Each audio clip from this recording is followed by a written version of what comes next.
and welcome to another episode of Bible Nuggets Plus.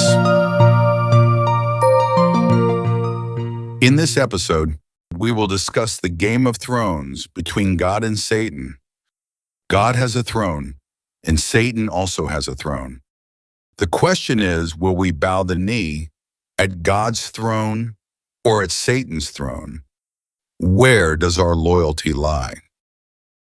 God has declared his sovereignty and has commanded us not to have any other gods. I am the Lord your God. You shall have no other gods before me. But Satan also wants to be worshipped and has declared he will place his throne above God. I will ascend into heaven. I will exalt my throne above the stars of God. Jesus calls Satan the ruler of this world. This is what the Bible says. Now is the judgment of this world. Now the ruler of this world will be cast out. As the ruler of this world, how will Satan exalt his throne above the throne of God? Satan will do this by getting as many people as he can to bow the knee at his throne rather than God's throne. God created his Sabbath on the seventh day of creation week. The seventh day is Saturday. By worshiping God's Sabbath on Saturday, we acknowledge him as our creator and ruler. But Satan claims rulership over this world. Therefore, to promote his rulership over this world, Satan made Sunday his Sabbath and has deceived the world into believing that Sunday is God's new day of worship. He did this so that people will bow down at his throne on Sunday and not at God's throne on Saturday. As long as people do not worship Jesus, Satan counts them as bowing the knee to his throne. There are many gods in this world, but there are only two thrones, God's throne and Satan's throne. There are more people in this world who do not worship Jesus than those who do worship Jesus. As of May 13, 2025, the population of this world was 8.2 billion people. From this population, only about 2.3 billion are counted as Christians. This is only 28% of the world's population. But this does not mean that 2.3 billion people bow the knee at God's throne. There are many Christians who, knowingly or unknowingly, bow the knee at Satan's throne. Satan has deceived most Christians into believing that God's day of worship was changed from the seventh day of the week, or Saturday, to the first day of the week, or Sunday, to honor or commemorate the resurrection of Jesus. While the resurrection of Jesus is vital to Christian beliefs and should be honored, this does not justify changing God's law. We do not honor God by disobeying or changing his law. Changing the day of worship from Saturday to Sunday is not biblical. It is part of Satan's plan to transfer loyalty and allegiance from God's throne to Satan's throne. God's day of worship is Saturday. Satan's day of worship is Sunday. Saturday is God's Sabbath. Sunday is Satan's Sabbath. Which throne will you bow the knee to? God himself declared, the seventh day is the Sabbath of the Lord your God. But the Catholic Church has declared the Sabbath, which represented the completion of the first creation, has been replaced by Sunday, which recalls the new creation, inaugurated by the resurrection of Christ. The Catholic Church freely proclaims there is no biblical support for changing the day of worship from Saturday to Sunday. But they also claim they need no biblical support because Jesus gave Peter, who has been succeeded by the Pope, full authority to make changes to the Bible. They get this idea from a misinterpretation of what Jesus said in Matthew 16, 18 to 19. And I also say to you that you are Peter, and on this rock I will build my church, and I will give you the keys of the kingdom of heaven, and whatever you bind on earth will be bound in heaven, and whatever you loose on earth will be loosed in heaven. This text does not give Peter or any of his proclaimed successors the authority to change God's laws. But this is what the Catholic Church claims in the Roman Decretalia. According to the Roman Decretalia, the Pope has power to change times, to abrogate or abolish laws, and to dispense with all things, even the precepts of Christ. Interestingly, this pompous claim by the Catholic Church was actually predicted in Daniel 7:25.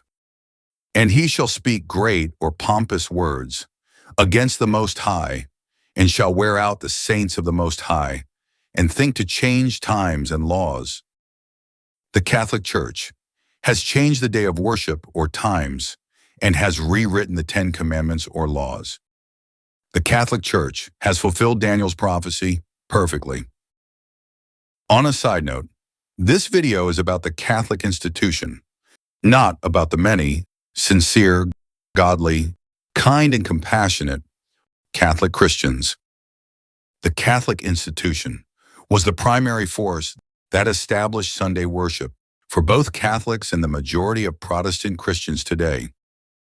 A Google search on what percentage of the world's population worship God on Saturday reveals an estimate of less than 1% when counting both Jewish and non-Jewish Saturday worshiping populations.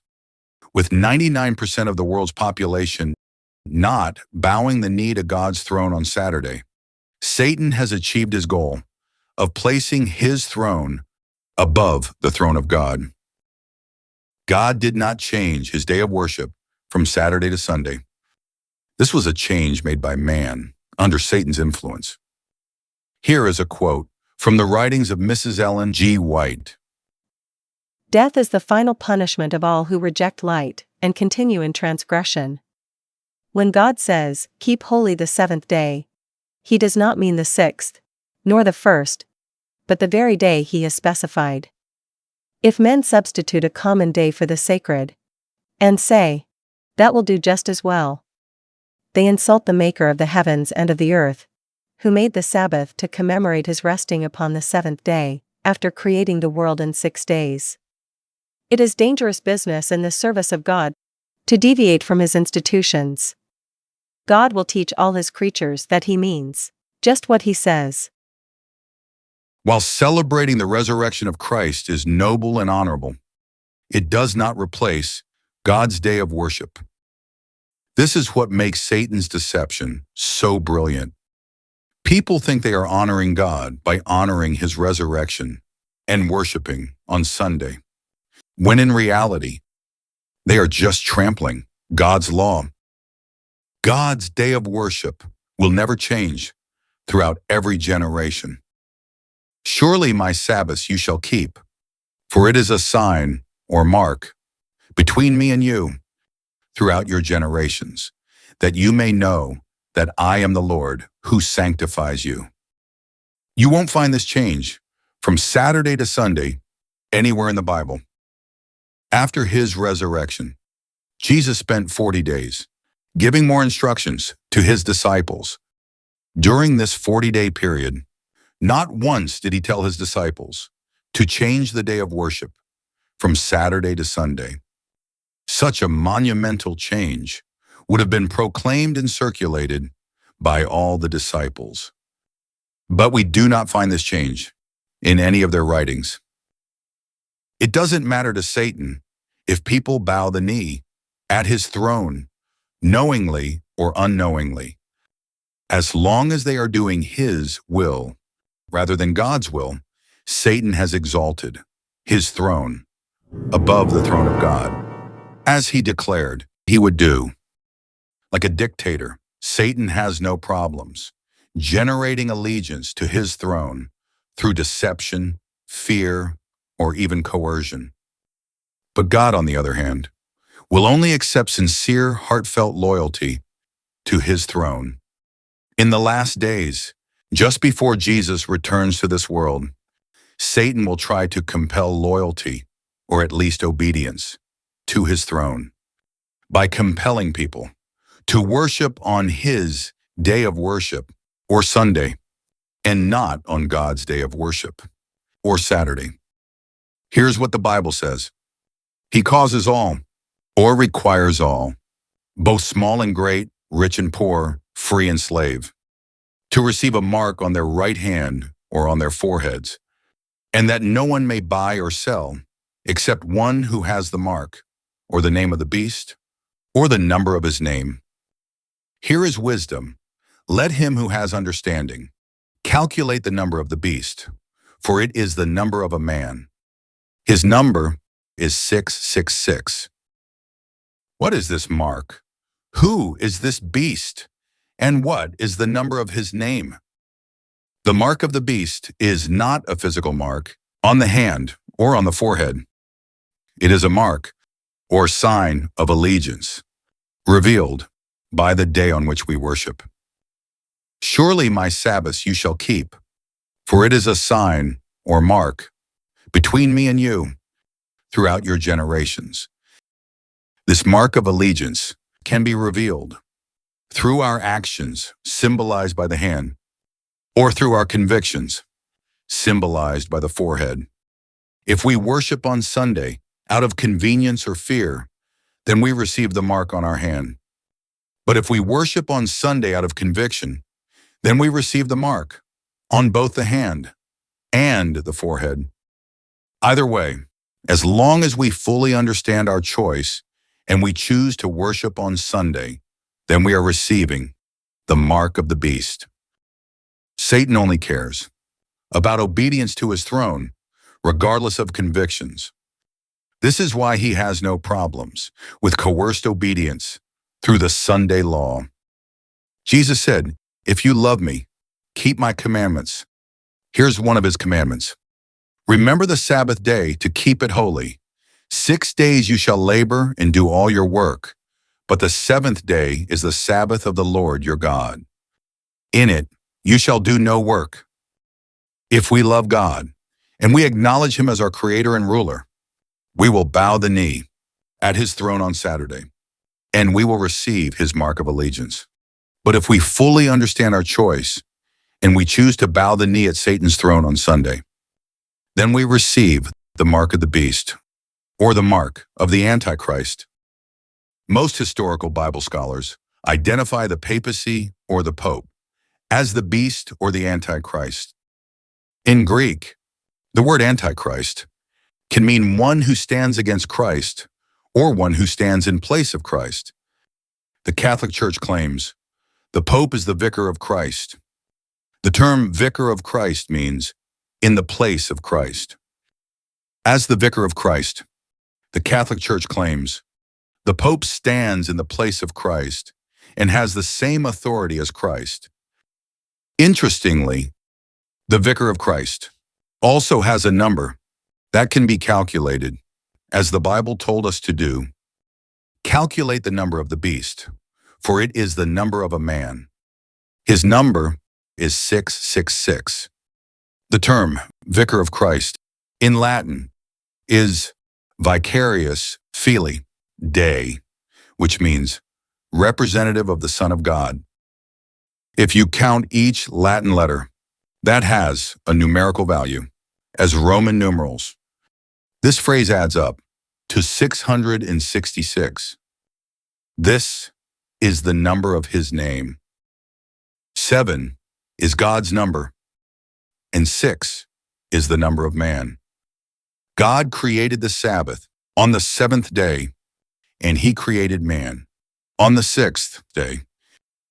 Will you bow the knee at God's throne or at man's throne? Where is your allegiance? When the Sunday law is enacted and the people of this world are enlightened about God's true Sabbath, only then will those who knowingly reject God's day of worship receive the mark of the beast. Here's what Mrs. White says. But Christians of past generations observed the Sunday, supposing that in so doing, they were keeping the Bible Sabbath. There are now true Christians in every church, not accepting the Roman Catholic communion, who honestly believe that Sunday is the Sabbath of divine appointment.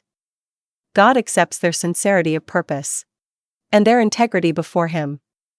But when Sunday observance shall be enforced by law, and the world shall be enlightened concerning the obligation of the true Sabbath, then whoever shall transgress the command of God, to obey a precept which has no higher authority than that of Rome, will thereby honor popery above God.